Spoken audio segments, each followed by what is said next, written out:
ఆ కలెక్టర్ చేతులు ఆ స్వీపర్ పాదాల్ని తాకాయి. ఈలోపు మరో 2 కార్లు వచ్చాయి. వాటిల్లో నుంచి దిగిన మరో 2 కూడా సేమ్ ఆ కలెక్టర్ లాగానే ఆమె పాదాల్ని తాకారు. ఓ సారు, 30 ఏళ్లుగా నేను ఈ కాలనీ వీధుల్ని ఊడుస్తున్నాను కదా, ఇదిగోండి నా పిల్లలు కూడా మీలాంటి పెద్ద సార్లే అని అక్కడికి వచ్చిన ఉన్నతాధికారులకు తన పిల్లల్ని పరిచయం చేసింది. ఒక కొడుకు కలెక్టర్ ఏమన్నాడంటే, మా అమ్మ మా కోసం చాలా త్యాగం చేసింది, చాలా కష్టాలు పడింది. ఆమె మా ముగ్గురికి ఎప్పుడూ ఏ లోటు రానివ్వలేదు. కష్టపడి చదవమని మమ్మల్ని ప్రోత్సహించేది. ఏదైనా ఒకరోజు ఇలాంటి ఆఫీసులలో ఆఫీసర్లుగా ఉండగలమని మాత్రం మాకు చెప్పేది. ఈమె నా తల్లి అని చెప్పటానికి నేను గర్విస్తున్నానని కొడుకు కలెక్టర్ చెప్పుకొస్తుంటే అక్కడున్న వారంతా ఆశ్చర్యపోయారు.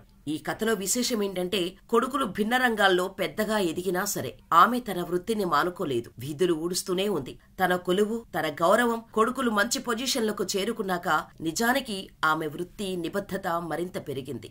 ఆమె పిల్లలు అంత పెద్ద స్థాయిలో రాణిస్తున్నప్పటికీ ఈ ఉద్యోగాన్ని వదల్లేదు. ఎందుకంటే ఆమె పిల్లలను చదివించటానికి ఈ ఉద్యోగం ఆమెకు ఎంతగానో ఉపయోగపడింది. నా కలలను నిజం చేసిన దాన్ని నేను ఎలా ఈ ఉద్యోగాన్ని వదిలివేయగలను అని కళ్లు తుడుచుకుంటూ చెప్పిందామె. ప్రేమ, పెళ్లి, ఉద్యోగం, ఆరోగ్యం ఏ సమస్యలైనా కేవలం మీ ఫోటో మరియు చెయ్యి చూసి సంక్రాంతి వరకు ఉచితంగా జ్యోతిషం చెప్పబడును. ఈ కింది నెంబర్ను సంప్రదించండి.